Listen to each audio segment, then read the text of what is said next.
नमो अरिहन्ताणं नमो सिद्धाणं नमो आयर्याणं नमो उवध्यायाणं नमो Louis सव्वसाहुणं ऐसो पंचनमुक्कारो सव्वपावपणासनो मंगलाणं च सव्वेसिं पढमं हवै मंगलम् आस्वाद्य यद्वाक्यरसं बुधानां पीयूषपाने पिभवेद्गुणैव नमामि तं विश्वजनीन वाचं यमेन्द्रं जिनवर्धमानम् अचिन्त्यचिन्तामणिकल्पशाखिने विशुद्धसद्ब्रह्मसमाधिशालिने दयार्णवायार्थितदायिने सतां नमो नमः श्रीगुरुनैमिषूरये नमो नमः श्रीगुरुनैमिषूरये नमो नमः श्रीगुरुनैमिषूरये।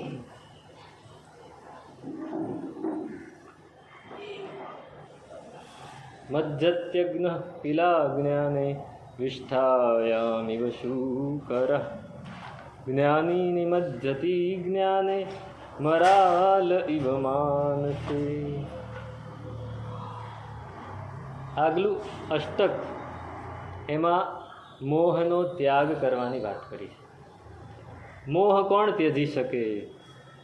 જેનામાં જ્ઞાન હોય. જ્ઞાન હોય તો જ મોહનો ત્યાગ થાય. જ્યાં સુધી આપણને ખબર જ નથી, મોહનો એક પર્યાય છે અજ્ઞાન. જ્યાં સુધી આપણને ખબર જ નથી ત્યાં સુધી આપણે શું કરી શકવાનું? પહેલાં જ્ઞાન, પહેલાં જાણકારી જોઈએ, સમજણ જોઈએ, વિઝડમ જોઈએ, પ્રજ્ઞા જોઈએ. એ જ્ઞાન આવ્યા પછી જ મોહનો ત્યાગ કરી શકાય. મોહને પહેલાં મોહને ઓળખવો પડે. આ મોહ છે ઓળખતા જ નથી તો એને છોડી શું કઈ રીતે? તો એને ઓળખાય કઈ રીતે? તો કહે છે કે જ્ઞાનથી. પણ કયું જ્ઞાન? જ્ઞાન એટલે આપણને 5 પ્રતિક્રમણ આવડી ગયા એ જ્ઞાન? આપણે ત્યાં તો એવી જ માન્યતા છે ને, સાહેબ એને 5 પ્રતિક્રમણ, નવસ્મરણ બધું જ આવડે છે, જ્ઞાની છે સાહેબ, જ્ઞાની છે. અમારા ન્યાયશાસ્ત્રમાં એક વ્યાખ્યા આવે છે. ન્યાયશાસ્ત્ર ભણીને શરૂઆતમાં જ વ્યાખ્યા આવે કે અધીત વ્યાકરણ કાવ્ય સાહિત્યો અનધીત ન્યાયશાસ્ત્ર બાલ. બાલ જીવ કોને કહેવાય? કે જેને વ્યાકરણ, કાવ્ય, સાહિત્ય, સિદ્ધાંત બધું જ ભણી લીધું હોય પણ ન્યાયશાસ્ત્ર ન ભણ્યો તો બાળ કહેવાય. જ્ઞાન બધું આવી ગયું એટલે માહિતી બધી જ આવી ગઈ હોય, સૂત્રો બધા ગોખી લીધા હોય, અર્થ સાથે કરી લીધા હોય, પણ જ્યાં સુધી સ્વભાવ અને વિભાવમાં વિવેક થાય એવું જ્ઞાન નથી આવ્યું ત્યાં સુધી એ બાલ જીવ છે, ત્યાં સુધી અજ્ઞાની છે. અહીંયા જ્ઞાનનો વિરોધ નથી. અજ્ઞાનમાં વિપરીત જ્ઞાન છે. જ્ઞાન ખરું પણ વિપરીત જ્ઞાન. અજ્ઞાનમાં જ્ઞાન તો છે જ પણ વિપરીત જ્ઞાન છે. વિપરીત એટલે હજી એને બોધ જ નથી કે આને સ્વભાવ કહેવાય, કે આને વિભાવ કહેવાય, આને મોહ કહેવાય, કે આને નિર્મોહ કહેવાય, આ વિતરાગ કહેવાય ને આ રાગી કહેવાય, એ પણ એને ખબર નથી. આપણને ખબર છે, ખબર છે આપણને, પણ આપણે અનુભવી નથી શકતા. આપણે ખાલી જાણીએ. એ જાણવાનું એ કંઈ કામનું નથી. જાણવા માત્રથી કાંઈ થતું નથી. એક માણસ ટ્રેનમાં બેઠો હતો અને બીજો માણસ એની બાજુમાં આવીને બેઠો. એક સ્ટેશન આવ્યો એટલે એના હાથમાં મોટું એક કવર હતું. કવર ઉપર હોસ્પિટલનું નામ લખેલું અને એક્સરે લખેલું. એટલે આ કે એક્સરે છે, એક્સરે છે આ. તો પેલો ભાઈ બેઠો તો પહેલેથી એને કીધું આ એક્સરે છે, લાવો જોઈ દઉં એમ કે. એટલે પહેલાં એમ થયું આ કોઈ જાણકાર લાગે છે એટલે એને એક્સરે કાઢ્યો ને આમ જોવા માંડ્યો. પછી કીધું તમને આ ડાબી કિડનીમાં થોડો પ્રોબ્લેમ છે, એની ઉપર તમારા ફેફસા છે એમાં થોડો પ્રોબ્લેમ લાગે છે અને હાર્ટમાં પણ કંઈક પ્રોબ્લેમ છે. પણ બોલો કે સાહેબ આ તો પગનો એક્સરે છે. શેનો એક્સરે છે? બસ આપણું કામ આવું છે. સબ મેં લગતી હે, સબ મેં લગતી હે. જ્યાં સુધી એને જાણ્યું નથી ડૉક્ટરીની વિદ્યા અને પછી સીધું કહેવા માંડે કે આ આમ છે ને આ તેમ છે તો શું કામનું? આ તો સાવ જાણકાર નહોતો. બીજો એક માણસ આવી રીતે ટ્રેનમાં બેઠો હતો અને અચાનક બધા ટ્રેનમાં બેઠા હોય. હવે અત્યારે તો કોઈ વાત કરતા હશે કે ખબર નહીં, પણ પહેલાં લોકો બધા અંદર બધી અલગ મલકની વાતો કરતા. તે વાત કરતાં એમાં શરીર શાસ્ત્રની વાત નીકળી કે આપણે આપણું આરોગ્ય કઈ રીતે સાચવવું જોઈએ. એમાં એક માણસ કહે, સાહેબ ભાઈ, આપણે આપણું આરોગ્ય સાચવવું હોય તો યોગાસન કરવા પડે. યોગ સાધનામાં યોગાસન પ્રાણાયામ આપણે કરીએ ને તો આપણું શરીર એકદમ સ્વસ્થ રહે. તો કેમ? બધાને થયું કે આ કોઈ જાણકાર લાગે કે કયા આસનો કરવા જોઈએ. તો કે જો શીર્ષાસન કરો તો મગજ એકદમ પાવરફુલ થાય, કેમ કે લોહીનો પ્રવાહ સીધો ત્યાં જાય. તમે ફલાણું આસન કરો તો આમ થાય, ચક્રાસન કરો તો તમારું શરીર એકદમ ફ્લેક્સિબલ થઈ જાય. અને આવા પ્રાણાયામ કરો તો તમને કોઈ દિવસ પેટના રોગ ન થાય, મસ્તકના રોગ ન થાય. એમ એક પછી એક વાત કરવા માંડ્યું. બધું થયું. બધા અહોભાવથી એને સાંભળી રહ્યા, અહોભાવથી સાંભળી રહ્યા. પછી છેલ્લે કોઈકે પૂછ્યું કે પણ સાહેબ આપ તો રોજ 2-3 કલાક આ યોગાસન પ્રાણાયામ કરતા છો. તો કે હું કરતો નથી, મેં તો ખાલી વાંચેલું છે, માહિતી છે, મેં ખાલી વાંચેલું છે, હું કરતો નથી. હવે જે માણસ કરતો ન હોય બીજાને ઉપદેશ આપે તો એ ક્યાં સુધી અપીલ કરે? એ ના કરે. એટલે એ ફક્ત જાણકારી છે, જ્ઞાન નથી. જ્ઞાન કોને કહેવાય? અધીત વ્યાકરણ કાવ્ય સાહિત્યો બધું જ ભણેલું છે, પણ હજી સુધી અધ્યાત્મશાસ્ત્ર, ન્યાયશાસ્ત્રને એક બાજુ મૂકી દઈએ. ન્યાય પણ ભણેલો હોય, પણ જો અધ્યાત્મમાં, અહીંયા અધ્યાત્મશાસ્ત્રમાં એ છે કે જે અધ્યાત્મ ભણ્યો હોય, જેને અધ્યાત્મમાં ઊંડો ઉતર્યો હોય, સ્વ પર પદાર્થો છે એને વિવેચન કરતા આવડવું જોઈએ. વિવેચન એટલે શું? જુદું પાડતા, ગોળ અને ખોળ એને જુદા પાડતા આવડવું જોઈએ. પેલો હંસ શું કરે? હંસનું દાખલો આપ્યો છે. હંસ શું કરે? એને તમે દૂધ આપો પાણીથી મિશ્રિત, તો એ પાણીને જુદું પાડી દે અને દૂધને જુદું પાડી દે. કેમ? કેવી રીતે જુદું પાડે? એને ચાંચમાં એક એવું ફિલ્ટર છે, એક ખટાશ છે. એ ખટાશને લીધે દૂધના પોદા પોતે પી જાય અને પાણીનું પાણી એમને પડ્યું. દૂધ કા દૂધને પાણી કા પાણી કરી દે. બસ એટલું એવું ફિલ્ટર આપણા મગજમાં ફિટ કરવાનું છે. આ દુનિયાની વાતો છે ને, દૂધમાં પાણી નાખેલી છે, પાણીમાં દૂધ નાખેલી છે. દૂધમાં પાણી નહીં. દૂધમાં પાણી નાખે તો હજી એને જુદું પાડી શકાય, પણ પાણીમાં દૂધ નાખે એને કેવી રીતે જુદું પાડી શકાય? બેનો ફરક ખબર પડે છે ને? હા, પાણી વધારે છે એમાં દૂધ નાખે. અધ્યાત્મશાસ્ત્રમાં અજ્ઞાની બધા જ શાસ્ત્રો આવડે છે, પણ હજી અધ્યાત્મશાસ્ત્રમાં એ અંદર ઊંડો ઉતર્યો નથી. તો એને માટે જ્ઞાનીઓ ના પાડે છે.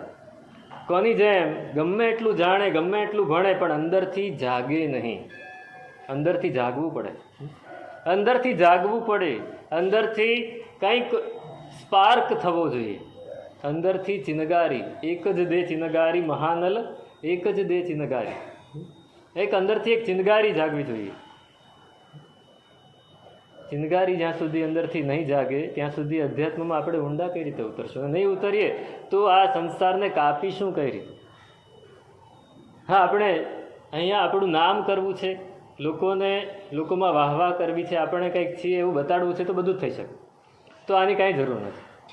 તો આની કોઈ જરૂર નથી. ના જ પડે છે જ્ઞાનીઓ કે તમારે જ્યાં સુધી અંદર યશ અને કીર્તિનો મોહ છે, જ્યાં સુધી પ્રતિષ્ઠાનો મોહ છે, જ્યાં સુધી કંઈક પામી લેવાની ઈચ્છા છે, તો તમે અધ્યાત્મમાં પ્રવેશ જ નહીં કરો. એમ પણ અધ્યાત્મમાં પ્રવેશ કરેલા 1000માંથી કોઈ 1 કે 2 જ જણા એને સારી રીતે સમજીને ઓળખી શકે. બાકી તો એમનેમ જ પાછા જતા રહે. ગ્રંથિના દેશ સુધી, આપણે ગ્રંથિભેદ જે કહીએ છીએ, યથા પ્રવૃત્તકરણથી ગ્રંથિના દેશ સુધી આવવાવાળા અસંખ્યાત જીવો હોય, પણ એ ગ્રંથિ ભેદ કરવાવાળા કેટલા હોય? 1 કે 2 જ જણ. એમ અધ્યાત્મ માર્ગમાં પણ ઊંડા ઉતરવાવાળા, પણ એ તો શોખ માટે. કેટલાકને હોબી હોય, કેટલાકને દેખાડવું હોય, કેટલાકને સોસાયટીમાં પોતાનું નામ કરવું હોય કે આને પણ અધ્યાત્મમાં રસ છે.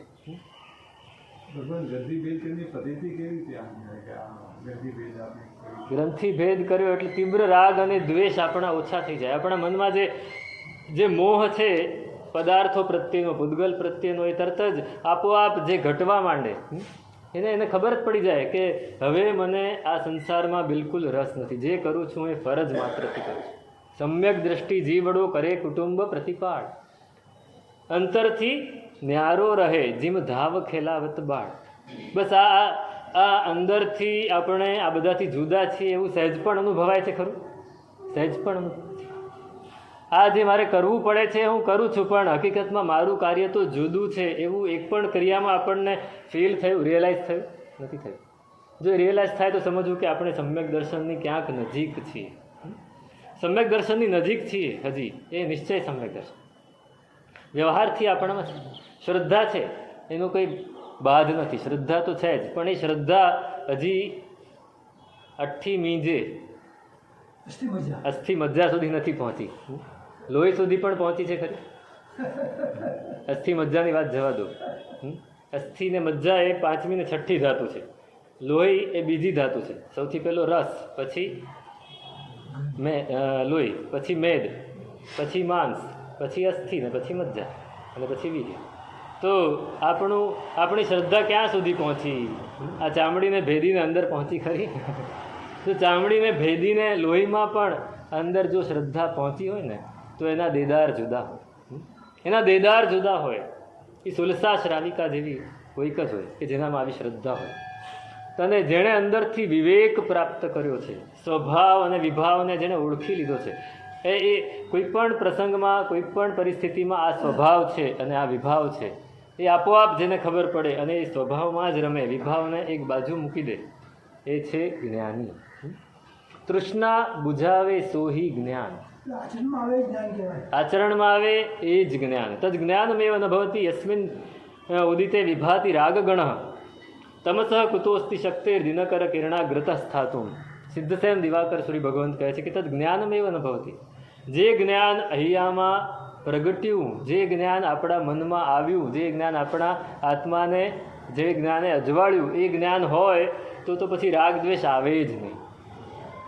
યસ્મિન ઉદિતે વિભાતિ રાગગણ, એને દાખલો આપ્યો કે સૂર્ય અને અંધકાર એ બે વચ્ચે ઝઘડો થઈ ગયો. સૂર્ય અને અંધકાર બે વચ્ચે ઝઘડો થઈ ગયો. અંધકાર કે હું મોટો ને સૂર્ય કે હું મોટો, અંધકાર કે હું મોટો અને સૂર્ય કે હું મોટો. અંધકાર કે હું તને પૂરેપૂરો ઢાંકી દઉં, કે સૂર્ય કે કાંઈ વાંધો નહીં, તું ઢાંકી દે ને, જ્યારે જેટલું ઢાંકવું એટલું ઢાંકી દે, પણ હું તો ખાલી મારા એક કિરણને મોકલીશ ને તો પણ તું ભાગી જઈશ. મારું એક જ કિરણ, સૂર્યનું એક કિરણ આવે તો અંધકાર ખબર જ ન પડે ક્યાં વિલીન થઈ ગયું. અંધકાર છે જ અત્યારે અહીંયા, તમને ખબર છે? અંધકારના પૂતગલો અત્યારે અહીંયા જ છે, પણ આ સૂર્યના કિરણને લીધે આપણને દેખાતા. તમસઃ કુતોસ્તિ શક્તિર દિનકર કિરણાગ્રત સ્થાતુમ. સૂર્યના કિરણો એ જ્યારે ઉગે ત્યારે એની સામે અંધકાર રહી શકે ખરો? નથી રહી શકતો. એમ જ્યારે અંદર જ્ઞાનનો ઉદય થાય ત્યારે મોહરૂપી અંધકાર રહી શકે ખરો? જો રહી જાય તો સમજવું કે જ્ઞાન જ નથી, એ જ્ઞાન જ નથી. તે ધનના સુકયથા જેસીમ ને તત્ત બોહ રૂઈ જાયા, જે તત્ત બોહ ભોઈ તે પૂજા સબ્બ ભગવાન. જેમને પોતાના તત્વને જાણવાની રુચિ પણ થાય ને તો એ ધન્ય છે અને કૃતાર્થ છે. જેને આત્મતત્વને જાણવાની રુચિ પણ થઈ કે હું શરીર છું કે એનાથી જુદો છું. રમણ મહર્ષિ, એનું નામ વેંકટ રમણ હતું. 16 વર્ષની ઉંમર, 15થી 16 વર્ષની ઉંમર, નાની ઉંમરે સ્કૂલમાં ભણે, ખૂબ તેજસ્વી, ભણીને એટલા બધા એને કોઈ દિવસ વાંચવું ના પડે, સ્કૂલમાં જે ભણાવે એને યાદ રહી જાય અને પરીક્ષામાં પહેલો જ નંબર લાવે. શરીરથી પણ મજબૂત, એટલે રમતગમતમાં પણ બહુ આગળ. એના બધા જ મિત્રો એને થાય કે આ ભણતો નથી, આનું શરીર આટલું મજબૂત છે, આપણને ભણવામાં પણ પાછળ રાખી દેશે, રમવા ગમવામાં પણ પાછળ પાડી દેશે.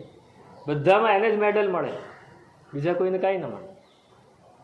અને એની ઊંઘ એવી કે ઊંઘે તો ઉઠે નહીં, એટલે બધા મિત્રો વિચારે કે આને આ બધામાં આપણને હરાવે છે ને એને ઊંઘમાં આપણે બદલો લેવાનો. એટલે ઊંઘી જાય એટલે એના મોઢા ઉપર મેશ ચોપડી જાય, એને ઉપાડીને તળાવમાં નાખી આવે તોય ઉઠે નહીં. એવો એ વેંકટ રમણ. અને કોઈ જ એના મનમાં ધર્મ પ્રત્યે કોઈ લાગણી જ નહીં. એના ઘરમાં જે સામાન્ય ધર્મક્રિયા થતી હોય એમાં એ ભાગ લે એટલું જ, બાકી કાંઈ જ લેવા દેવા. મંદિર કોઈક દિવસ જાય, કોઈ દિવસ ન જાય, એવું બધું. અને એક દિવસ એવું બન્યું કે એના કોઈ કાકા એ ગુજરી ગયા. હવે આ છોકરો છે ને ઇન્ટેલેક્ચ્યુઅલ હતું, બુદ્ધિશાળી, એટલે આ ગુજરી ગયા એટલે શું એ વિચારે છે. આપણને કોઈ દિવસ ગુજરી ગયા એટલે શું એ ખબર છે? વિચારીએ આપણે ખરા?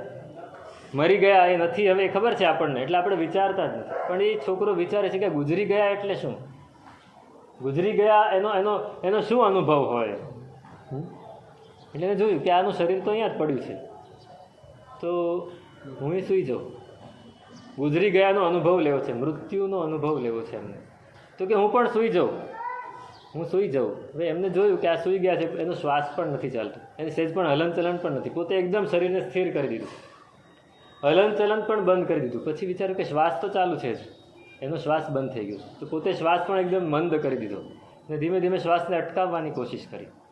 કે આ બધું જ કર્યું એટલે શરીર તો મારું એમના જેવું જ થઈ ગયું. એટલે ગુજરી ગયાનું પૂરેપૂરું અનુકરણ મેં કરી દીધું. પણ છતાંય હજી મને થાય છે કે હું જીવું છું, તો એ કોણ છે?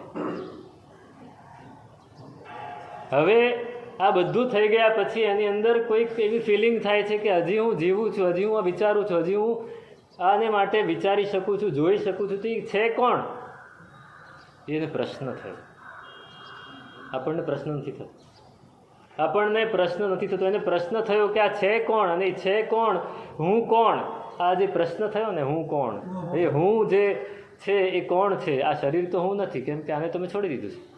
આ શ્વાસ પણ હું નથી, મારી ઇન્દ્રિયો પણ ના દરવાજા પણ બંધ કરી દીધા છે, મારું મનના વિચાર પણ હું બંધ કરી રહ્યો છું. છતાંય અંદરથી હું એવી પ્રતીતિ થાય છે કોણ? એ જ્યારે એને અંદરથી પ્રશ્ન થયો અને પ્રશ્નને એનો જવાબ મેળવવા માટે એને જે અંદરથી ઉહાપોહ કર્યો, ચિંતન કર્યું, અનુપ્રેક્ષા કરી. અમારે માટે એવું કહેવામાં આવ્યું, સાધુઓ માટે.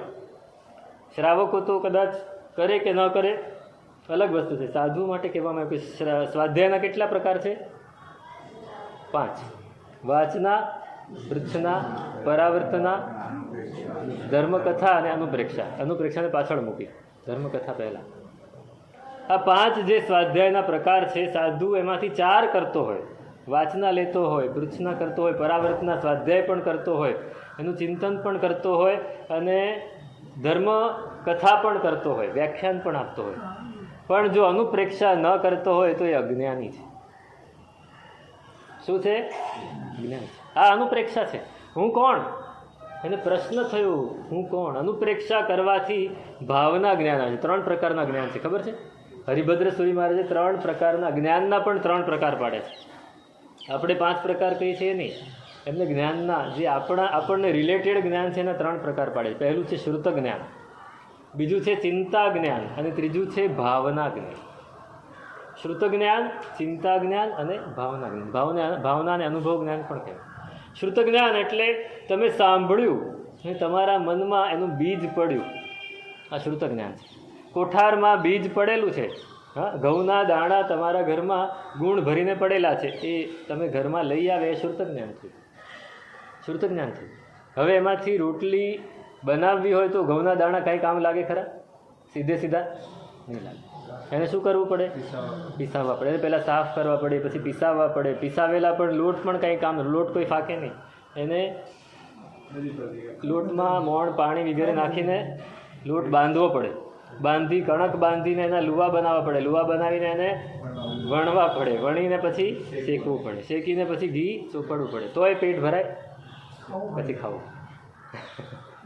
આ શ્રુત જ્ઞાન. પછી આ ચિંતા જ્ઞાન. રોટલી બની ગઈ, ચિંતા જ્ઞાન.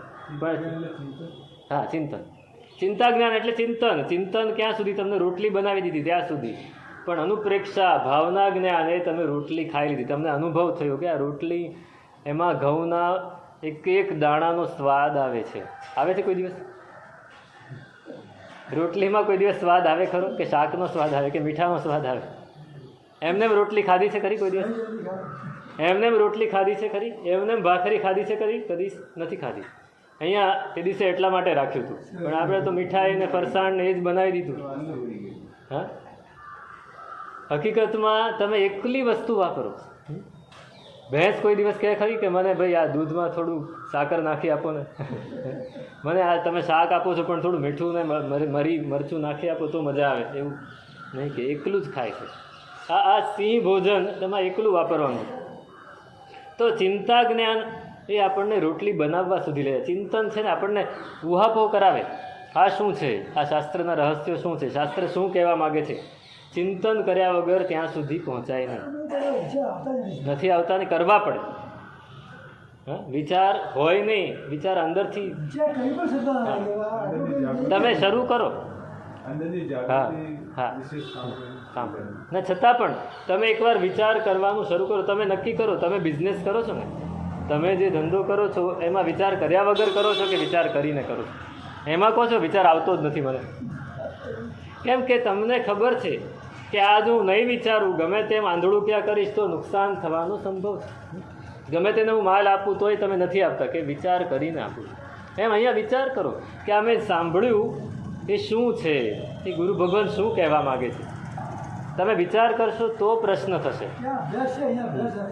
હા, ત્યાં અભ્યાસ નથી. ત્યાં શેનો અભ્યાસ છે? તમે ધંધા વિશે શું અભ્યાસ કર્યો? કોઈ અભ્યાસ નથી. હે, રુચિ છે, ત્યાં રસ છે. એ રસ છે એટલે આપોઆપ આવડી જાય. અહીંયા રસ નથી. આખરે વાત ત્યાં જ આવીને ઊભી રહી જાય કે રુચિ નથી. આ કરવું પડે છે અને પેલું થઈ જાય છે. પેલું થઈ જાય છે, આપોઆપ થઈ જાય છે. એમાં તમને કરવું નથી પડતું, આપોઆપ તમે એમાં અંદર ઉતરી જાઓ છો. તો તૃષ્ણા બુઝાવે. પેલું ચિંતા જ્ઞાન આપણે રોટલી બનાવી દીધી, પણ ભાવના જ્ઞાન એટલે અનુભવ જ્ઞાન. એ જ્ઞાનને મેં તે દિવસે કહેલું, ફાધર વાલેસે વિચાર્યું કે આ થિયરમ હું શીખી રહ્યો છું, પણ થિયરમ મારા જીવનમાં ક્યાં કામ લાગે? E=mc² એ ફોર્મ્યુલા મારા જીવનમાં રિલેટિવિટી ક્યાં કામ લાગે છે? રિલેટિવિટી એટલે સાપેક્ષતા. એ સાપેક્ષતા મારા જીવનમાં ક્યાં કામ લાગે છે? એ જ્યારે આપણે વિચારીએ ત્યારે અંદરથી જાગે. એ પહેલાં એને રમણને વેંકટરમણને અંદરથી થયું કે આ હું કોણ? ત્યાં સુધી એને બધું કરી દીધું ચિંતા જ્ઞાન. પણ હવે હું કોણ એનો ઉહાપો કર્યો ને. હું આ શરીર નથી, હું ઇન્દ્રિય છું, ના હું ઇન્દ્રિય નથી. હું મન છું, ના હું મન પણ નથી. તો હું શું છું? મારી લાગણીઓ છું. લાગણી સુધી ગયા? ના, લાગણી પણ નથી. કેમ કે લાગણી તો બદલાયા કરે. મારી લાગણીઓ તો બદલાયા કરે છે. હું સ્વભાવ છું, સ્વભાવ પણ બદલાયા કરે છે. સ્વભાવ એટલે આપણે જેને માની છે, સ્વભાવ પણ બદલાયા કરે છે. મારી લાગણીઓ પણ બદલાયા કરે. તો હું કોણ છું? આ બધાથી જુદો પણ છું અને તો હું કોણ છું? હું કોણ છું? હું કોણ છું? એમ એને અંદરથી બહુ જ ચિંતન કર્યું, બહુ જ ઉહાપો કર્યો, અંદરથી જાણે ખોદી નાખ્યું. અને અચાનક એને લાઇટ થઈ ગઈ, હું તો આ છું. આ બધાથી જુદો એને અનુભવ થઈ ગયો. એ અનુભવ થયો અને એ જ દિવસે એને ઘર છોડી દીધું. તો પછી મારે અહીંયા શા માટે રહેવું જોઈએ? 16 વર્ષની ઉંમરે એને અચાનક એક મરણ જોઈને જે અંદરથી બોધ થયો, ઘર છોડી દીધું અને જિંદગી આખી એને જંગલમાં વિતાવી. જંગલમાં વિતાવી. કલ્પના આપણે ન કરી શકીએ. આ ભાવના જ્ઞાન છે, આ અનુભવ જ્ઞાન છે. એ અનુભવ જ્ઞાન સુધી જવું છે. એટલે કહે છે કે તે ધનના સુકયત્થા, તે ધન્ય છે, તે કૃતાર્થ છે, જેને પોતાના તત્વને જાણવાની રુચિ થઈ.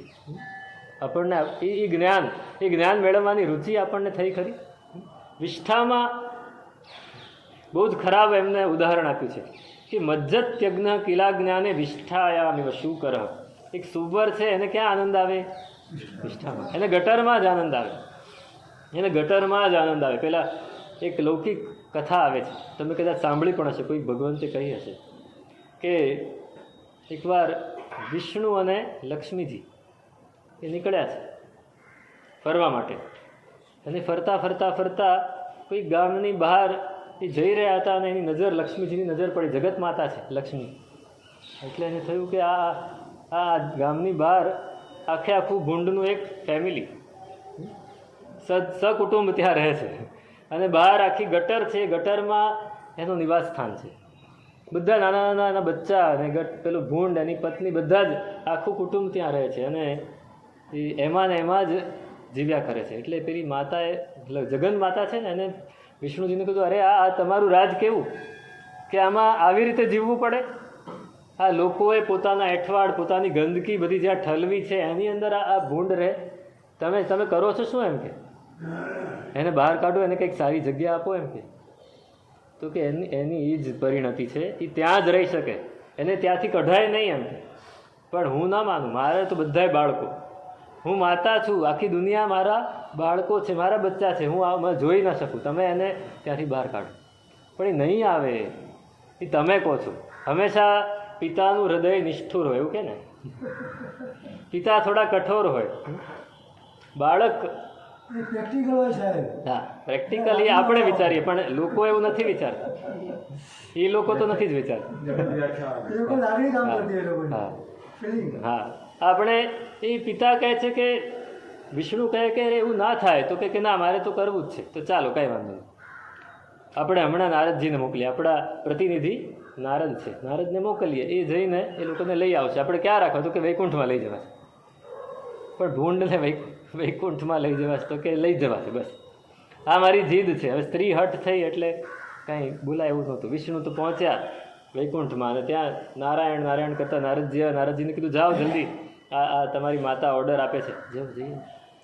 ઓર્ડર આપ્યો, ભાઈ આ રીતે લઈ આવો. ગયા, અને પેલા બધા ત્યાં બેઠા હતા, નારાયણ નારાયણ કરતા કરતા ત્યાં ગયા, અને કીધું કે ભાઈ ભૂંડ ભાઈ.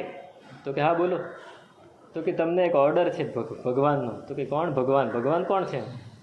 તો કે ભગવાન આખી દુનિયાનો માલિક છે, એમનો ઓર્ડર છે, એમનો આદેશ છે, તમારે વૈકુંઠમાં આવવાનું છે. એમ?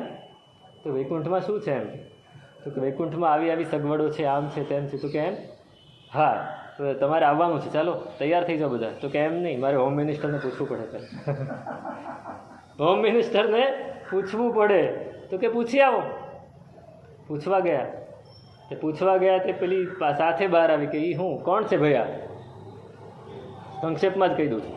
એ પાછી બહાર આવી, એ પણ બહાર આવીને કીધું ભાઈ શું છે, તમે આ બધું શું લઈને બેઠા? તો કે મારે તમને ત્યાંથી માતાનો, જગત માતા છે, જગત પિતા છે, ભગવાન છે, એમનો ઓર્ડર છે, તમારે વૈકુંઠમાં બહુ સરસ જગ્યાએ રહેવાનું છે, આવી ખરાબ જગ્યાએ રહ્યા છે,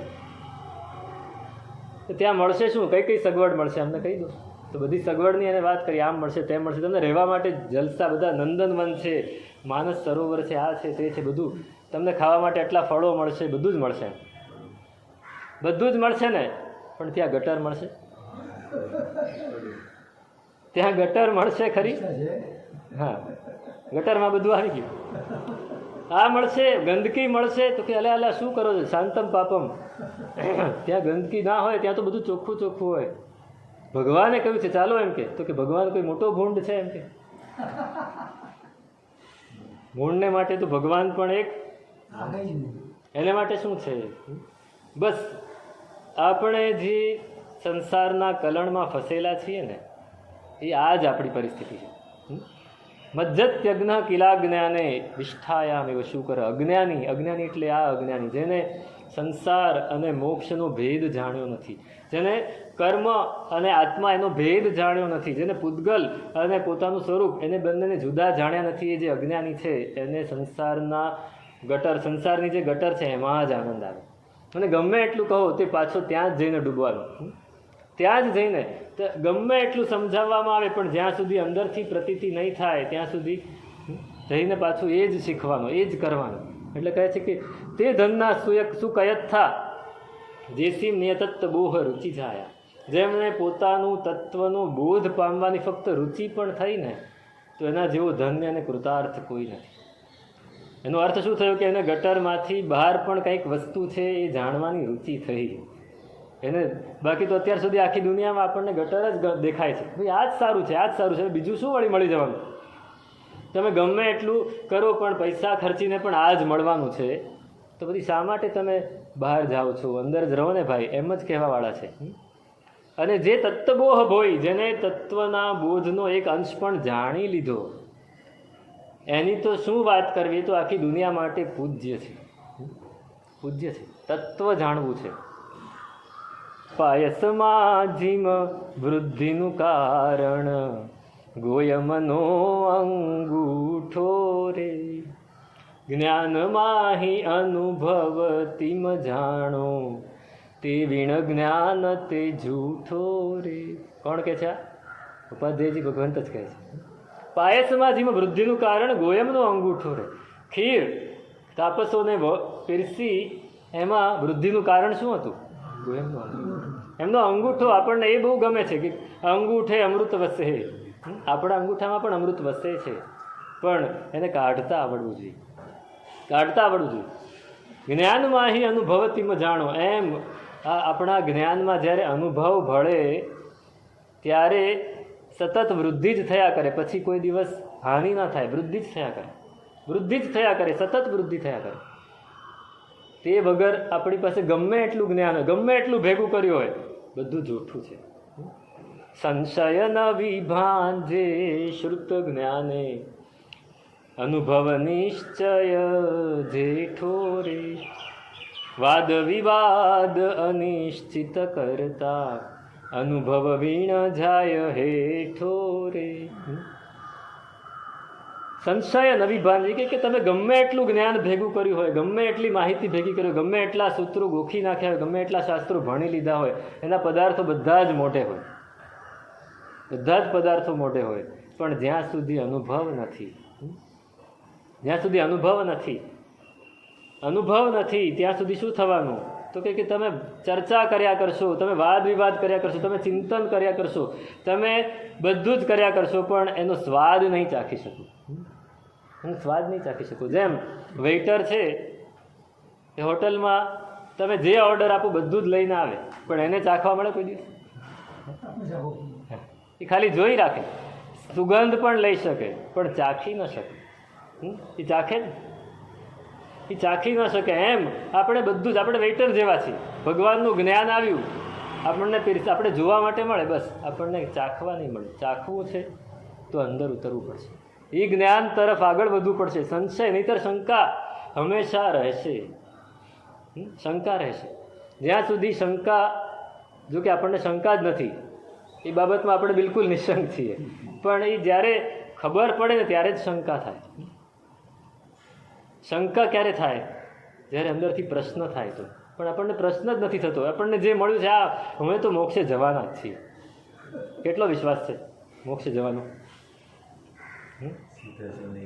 હા, સિદ્ધાચલની યાત્રા કરી છે, છઠ કરીને 7 જાત્રા કરી દીધી છે. અંદરથી પૂરો વિશ્વાસ છે આવતા ભવ્યો તો મહાવિદ્યમાં જ જઈશું, 8 વર્ષની બાલ્ય વયે સંયમ ગ્રહણ કરીશું, અને પછી ના ભાઈ બહુ વાર છે. ત્યાં ગયા પછી પણ કંઈ સંસાર છૂટી નથી જતું. 1 કરોડ પૂર્વ સુધી દીક્ષા પાડે ને, 8 વર્ષની ઉંમરે દીક્ષા લીધીને 1 કરોડ પૂર્વનું આયુષ્ય હોય વધારેમાં વધારે. 1 પૂર્વ એટલે 84 લાખ ગુણ્યા 84 લાખ, 70,56,000 કરોડ વર્ષ. 1 પૂર્વ એટલે એવા 1 કરોડ પૂર્વ. હવે 1 કરોડ પૂર્વ સુધી પણ ચારિત્ર પાડે ને તોય છૂટકો ન થાય, પાછા ફરવું પડે સંસારમાં. એટલે કાંઈ જ્યાં સુધી અહીંયા અંદરથી આમ સ્પાર્ક નથી જાગ્યો, જ્ઞાન કલા ઘટ ભાસી ઝાકું. જ્ઞાનની કળા, ફક્ત કળા, એક જ કળા. ચંદ્રમાની કળા ઉગી ને, બીજના દિવસે ચંદ્રમા જોયો તો, કોઈ દર્શન કર્યા હોય તો કેવો દેખાય? ખાલી એક દોરાવાર, એક દોરાવાર, બસ એટલો દોરો પણ જો અંદર આપણને જાગી ગયો ને તો તન ધન નેહ નહીં રહ્યો તાકું, छिन में भया उदासी ઝાકું. તન ધન અને સ્વજન એનો કોઈ સ્નેહ પછી રહેતો નથી, સ્નેહ નામ રહેતું નથી. સ્નેહ, આપણને જે સ્નેહ છે ને એ સ્નેહ છે એ સ્વાર્થનો સ્નેહ છે. આપણને જે પ્રેમ છે એ સ્વાર્થનો સ્નેહ પ્રેમ છે. જે દિવસે આપણને અંદરથી આપણે જાગી ગયા અને આ સ્વાર્થનો પ્રેમ જતો રહ્યો ત્યારે સાચો પ્રેમ પ્રગટ થશે. સાચો પ્રેમ ત્યારે, સાચો પ્રેમ પરમાત્માના હૈયામાં, પરમાત્મા વિતરાગ કહેવાય એટલે એને રાગ નહોતો, પણ એમને સાચો પ્રેમ હતો. એ સાચો પ્રેમ હતો એટલે શું થયું કે સંગમ જ્યારે આટલા ઉપસર્ગો કર્યા અને પછી થાકીને પાછો ગયો ત્યારે પરમાત્માની આંખમાં કેમ? હું એને પમાડી ના શક્યો. આ જીવ અભવ્ય છે એટલે હું એને પમાડી ના શક્યો. એ પામી શક્યો એમ નહીં, હું એને પમાડી ના શક્યો. મારા પાસે આવવાવાળા, મારા સાનિધ્યમાં આવવાવાળા કોઈ પણ જીવ છે એ પામીને જાય, અને આને હું પમાડી ન શક્યો. પ્રેમ છે એના પ્રત્યે, એ જીવ પ્રત્યે પ્રેમ છે, એ એના આત્મતત્વ પ્રત્યે પ્રેમ છે. આપણને ત્યારે જ્યારે સાચો પ્રેમ જાગે ને ત્યારે આ બધા આપણે ટાયલા કરીએ છીએ, ટાયલા જતા રહે. પરમાત્માને કોની સાથે મૈત્રી? સકલ જગત સાથે. એટલે એક સાથે નથી, કોઈ બે સાથે નથી, કોઈ 25 સાથે નથી. એમને આખી દુનિયા, એને કોની સાથે હું વેરો આત્ર કરું, બધા જ મારા છે ત્યારે એ સાચો પ્રેમ. એ સાચો પ્રેમ ક્યારે જાગે? તન ધન નેહ નહીં રહ્યો તાકું, छिन में भया उदासी जाकूं, ज्ञान कला घट भासी जाकूं. ચિદાનંદજી મહારાજ કહે છે કે જેના હૈયામાં જ્ઞાનની એક કળા પણ જાગી છે ને એ ખૂબ ધન્યવાદને પાત્ર છે. કેમ કે એને હવે આ શરીર, આ મન પ્રત્યે પણ સ્નેહ નથી, પોતાની વિચારધારા પ્રત્યે પણ પ્રેમ નથી, કેમ કે એ મારી નથી, તો પૂતગલની છે. વિચારધારા શું છે? આખરે પૂતગલ છે. લાગણીઓ શું છે? અને છતાંય એ સારી હોય તો પણ એની પર પ્રેમ નથી, કેમ કે ક્ષણિક છે. જે વસ્તુ ક્ષણિક હોય એની પર પ્રેમ જાગે નહીં જાગે. તમે ઘરમાં સ્નાન કરતા હો કે કપડાં ધોતા હો તો પાણીમાં પેલા સાબુના પરપોટા થાય, બબલ્સ. પેલું છોકરું છે નાનું, એ પેલી ભૂંગળી લઈને ફીણ કરીને બબલ્સ છોડ્યા કરે. એ બબલ્સ એ બહુ મોટું એને બનાવ્યું અને તમે તોડી નાખો તો એને દુઃખ થાય. શું થાય? અરે મારું બબલ તોડી નાખ્યું. તમને દુઃખ થાય ખરું? કેમ? ખબર જ છે આ ક્ષણિક છે, હમણાં તૂટી જવાનું, હમણાં બધું પૂરું થઈ જવાનું. બસ એમ આખી દુનિયાના બધા જ ભાવો એવા છે. એવી જ્યારે પ્રતીતિ થઈ જાય ને ત્યારે સમજવું કે અંદર સાચી જ્ઞાન કળા જાગી. હા, સાચી જ્ઞાન કળા ક્ષણિક છે બધું. ફક્ત આપણને બૌદ્ધિક સમજ છે, ક્ષણિક છે. આપણે બોલીએ છીએ કોઈનું મરણ થાય છે, અરે સંસાર અસાર છે, જે આવ્યો છે એને જવાનું જ છે, બધું જ બોલી નાખીએ છીએ. પણ એક ખિસ્સામાંથી પાકીટ જતું રહે તો સમજો કે અહીંથી તમારે ચપ્પલ કોઈ ઉપાડી જાય તો કેટલું દુઃખ થાય. ક્ષણિક છે, જવાનું જ હતું ભાઈ. હાથમાંથી મોબાઈલ પડી ગયો અને સ્ક્રીન તૂટી ગઈ તો શું થાય? કેટલું દુઃખ થાય. નહીં, હું ખાલી એ દુઃખ થાય, જે દુઃખ અનુભવાય છે ને એ દુઃખ ત્યાં અનુભવવાનું નથી. દુઃખ નથી અનુભવવાનું.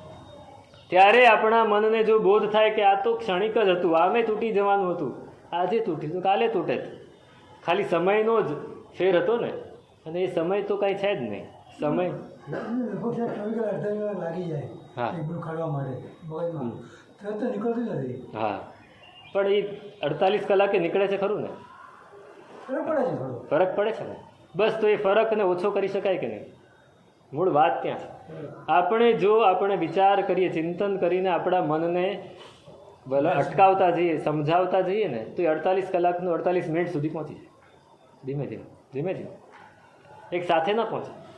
એક સાથે વૈરાગ્ય નથી જાગતું, એક સાથે અંદરથી વીતરાગતા નથી આવતી. વીતરાગતા એક સાથે નથી આવતી. પરમાત્માને વીતરાગતા આવી 12મા ગુંઠાણે એક સાથે આવી. કેટલાય ભવોની સાધના હતી. શરૂ કરવું પડે અત્યારથી જ. આજ ભાઈ અત્યારે નસીબે આપણા રસ્તામાં ગુલાબ વેર્યા છે, એને તમે ચૂંટશો ક્યારે? તો કે આજ ભાઈ અત્યારે જ આપણે અત્યારથી શરૂઆત કરવી પડશે કે મારા હૈયામાં મારે રાગને ઓછો કરવો છે. એની માટે રાગને ઓછા કરવા માટે શું કરવું પડે? મનને કેળવવું પડે. કોઈ વસ્તુ પર અત્યંત રાગ હોય, અરે આ મને બહુ જ ગમે છે, ભલે ગમે છે, એમાં ક્યાં વાંધો છે? પણ એ ન હોય તો પણ ગમવું જોઈએ. વસ્તુ ગમે છે ને, વસ્તુ ગમે છે એટલે વસ્તુ મારી પાસે હોય એ ગમે છે કે વસ્તુ ગમે છે? આ બેનો ભેદ સમજી લો. વસ્તુ ગમે છે કે વસ્તુ મારી પાસે હોય એ ગમે છે?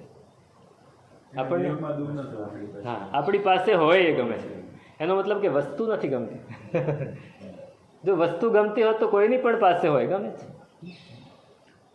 આલ્બર્ટ આઇન્સ્ટાઈન એના મિત્રો હવે હંમેશા એક જ સૂટ પહેરીને નીકળે, એક સરખો જ, કોઈ દિવસ બદલાય નહીં. એની ટાઈ પણ એ જ, ક્યારેક એમાં થીગડા પણ મારેલા હોય. એટલે મિત્રો કે આ કેવા કપડાં પહેરીને નીકળે છે? સારા કપડાં પહેર, સારા બૂટ ચંપલ પહેર, તારી ટોપી, એ જમાનામાં ટોપી પહેરતા, તારી હેટ એ સારી રાખ, હાથમાં લાકડી છે તો સારી રાખ. એટલે પણ લોકો મને ઓળખે છે કે કપડાને ઓળખે છે? લોકો કોને ઓળખે છે?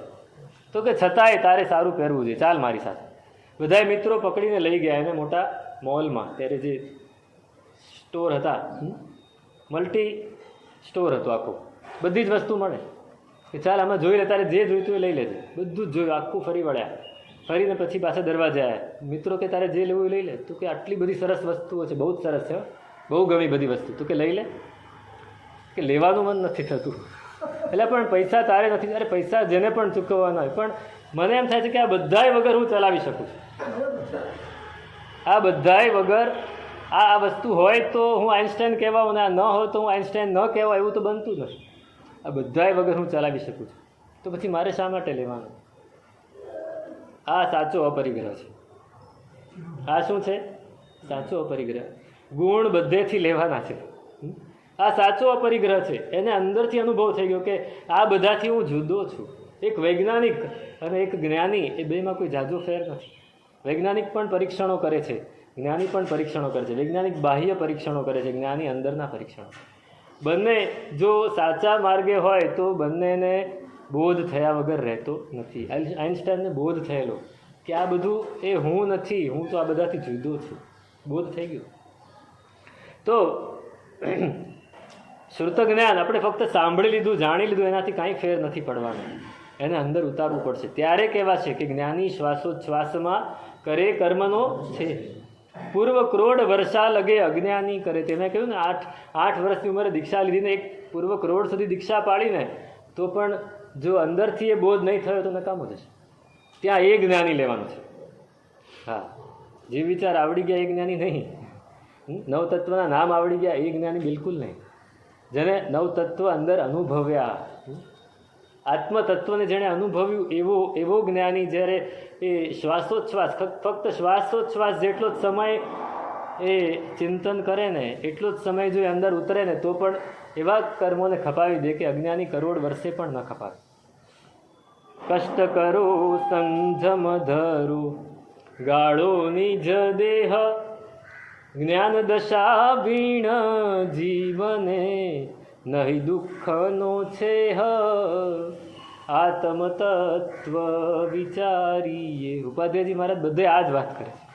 આત્મતત્વને તમે વિચારો. ગમે એટલું કષ્ટ કરો, કષ્ટ કરવું એ સારું છે, પણ જો એમાં બોધ નથી તો એ બળદ જેવું થઈ જશે. બળદ કેટલું કષ્ટ કરે. જટાધાર વટ ભસ્મ લગાવત રાસભ સહતું હે ઘામ. ગધેડો તડકામાં ઊભો રહીને બહુ જ તાપ સહન કરે, અને પેલું જટા તો પેલું વડ વૃક્ષ છે એ પણ લગાડે છે, અને ભસ્મ છે ને એ તો કોઈ પણ લગાડી શકે. એનાથી કાંઈ જબ લગ આવે નહીં મન ઠામ, તબ લગ કષ્ટ ક્રિયા સબ નિષ્ફળ, જ્યો ગગને ચિત્રામ. ગગન આકાશમાં તમે ચિત્રામણ પીછી ગમે એટલી ફેરવો તો શું ફેર પડવાનું? હે, કોઈ ફેર નથી. એમ જ્યાં સુધી જ્ઞાન દશા અંદર જાગતી નથી, એની પાસેની રુચિ પણ જાગતી નથી, ત્યાં સુધી આપણે ક્યાંય આગળ વધી શકીશું નહીં. તો આ રુચિ જગાડવી છે. એટલા માટે કહે છે કે જ્ઞાની નિમજ્જતિ જ્ઞાની મરાલ ઇવ માનસે. જ્ઞાની એ માનસ સરોવરમાં જેમ રાજહંસ એ આનંદ કરે એમ જ્ઞાની છે એ જ્ઞાનના આનંદમાં ડૂબી જાય છે. આપણે એ જ્ઞાનનો આનંદ મેળવો છે, એને માટે આ જ્ઞાનાષ્ટક આવ્યું છે. એની આ પહેલી ગાથાની આપણે વિચારણા કરી. હવે હજી આગળ પણ બહુ સરસ વાત કરે છે. શું સ્વરૂપે અગ્રે અધિકાર વર્તમાન છે. ધન્યવાદ.